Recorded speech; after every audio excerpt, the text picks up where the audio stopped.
Goeiemôre en weer eens welkom by ons oggendoordenkings. Nou ons gaan die maand van Februarie aangaan met die boek Psalms en ek wil vandag vir jou lees Psalm 35 hier vanaf vers 4 af en dan ook vers 6. Hy sê: "Verneder hulle wat my lewe soek en maak hulle tot skande.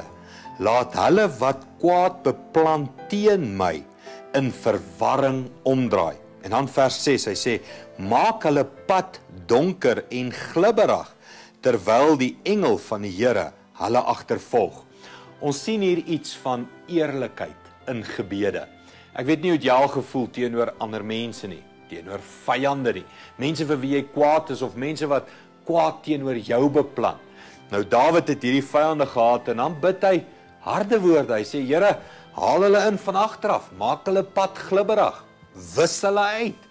Ek weet nie hoe voel jy nie, maar ek voel baie keer skuldig om so met die Here te praat. Ek voel iets van: Here, ek moet net liefde bid.